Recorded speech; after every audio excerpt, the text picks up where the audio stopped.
I'm not going to waste a lot of time on this video, but what I want to explain is this, okay? People that are still clamoring around Donald Trump, what few morons are left to support Donald Trump, what they need to recognize is that Donald Trump is a showman. Everything he is showing you is a show. It is to get votes, it is to get publicity, it is to get attention. He is not following through with anything.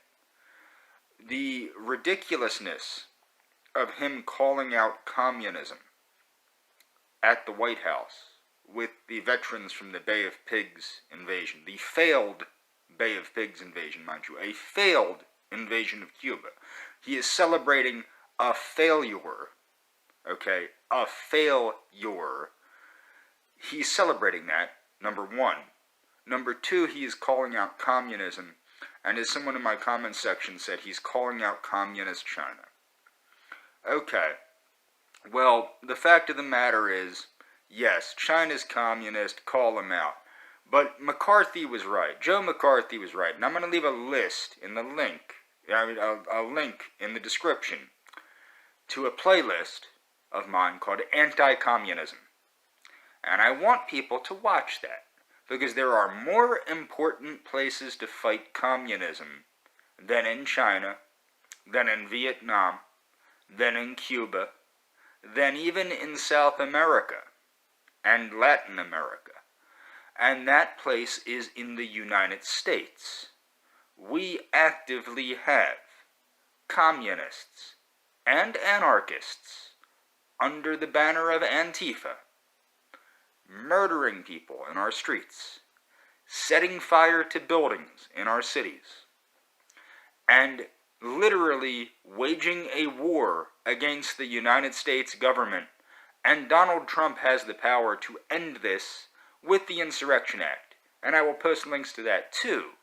There are many times that the United States president has called out troops.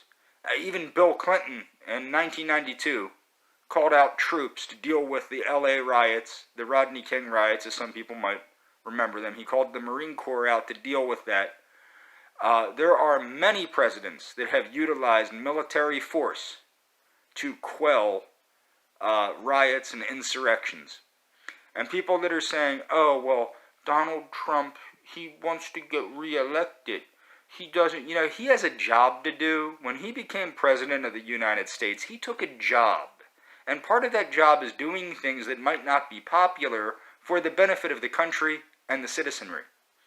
Now, I don't even really agree with the Civil War, but the fact of the matter is, do you not think Abraham Lincoln was concerned, maybe I won't get reelected if I take this unpopular stance and wage war on the southern states that have seceded from the Union and declared themselves a separate nation called the Confederate States of America?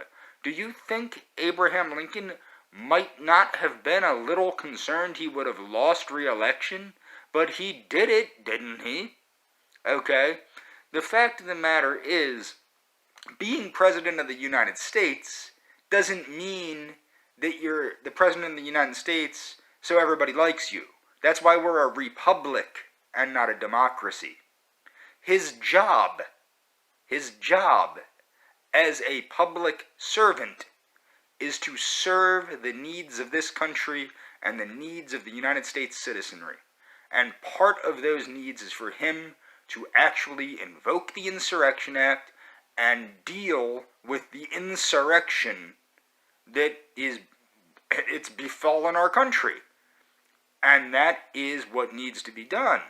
But for his supporters that only care about popularity and only care about him staying in office, regardless of the fact that he's done not a goddamn thing to keep the promises to his base, you people, there's not enough of you to worry about, but it's fucking crazy.